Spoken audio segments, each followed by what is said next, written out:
good day. We are doing our Bible reading from the book of Deuteronomy, the 16th chapter from the New King James Version. Observe the month of Abib and keep the Passover to the Lord your God. For in the month of Abib, the Lord your God brought you out of Egypt by night. Therefore you shall sacrifice the Passover to the Lord your God from the flock and the herd in the place where the Lord chooses to put his name. You shall eat no leavened bread with it. 7 days you shall eat unleavened bread with it, that is, the bread of affliction. For you came out of the land of Egypt in haste, that you may remember the day in which you came out of the land of Egypt all the days of your life. And no leaven shall be seen among you in all your territory for 7 days, nor shall any of the meat which you sacrifice the first day at twilight remain overnight until morning. You may not sacrifice the Passover within any of your gates which the Lord your God gives you, but at the place where the Lord your God chooses to make his name aside. There you shall sacrifice the Passover at twilight, at the going down of the sun, at the time you came out of Egypt. And you shall roast and eat it in the place which the Lord your God chooses. And in the morning you shall turn and go to your tents. 6 days you shall eat unleavened bread. And on the 7th day there shall be a sacrifice assembly a sacred assembly to the Lord your God. You shall do no work on it. You shall count 7 weeks for yourself. Begin to count the 7 weeks from the time you begin to put the sickle to the grain.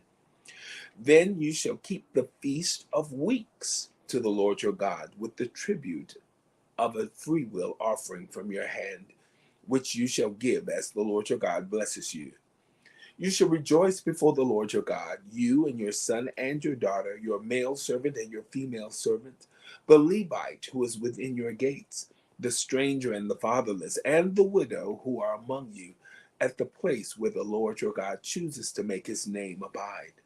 And you shall remember that you were a slave in Egypt, and you shall be careful to observe these statutes.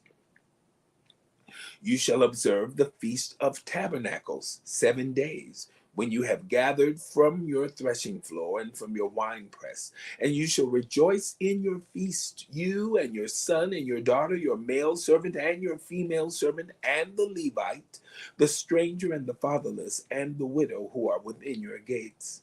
7 days you shall keep a sacred feast to the Lord your God in the place which the Lord chooses, because the Lord your God will bless you in all your produce and in all the work of your hands, so that you surely rejoice. 3 times a year all your males shall appear before the Lord your God in the place which he chooses, at the feast of unleavened bread, at the feast of weeks, and at the feast of tabernacles. And they shall not appear before the Lord empty-handed. Every man shall give as he is able, according to the blessing of the Lord your God, which he has given you. You shall appoint judges and officers in all your gates, which the Lord your God gives you, according to your tribes, and they shall judge the people with just judgment. You shall not pervert justice. You shall not show partiality, nor take a bribe, for a bribe blinds the eyes of the wise and twists the words of the righteous. You shall follow what is altogether just, that you may live and inherit the land which the Lord your God is giving you. You shall not plant for yourself any tree as a wooden image near the altar which you build for yourself to the Lord your God. You shall not set up a sacred pillar which the Lord your God hates. The book of Deuteronomy, the 16th chapter, from the New King James Version. Have a wonderful day.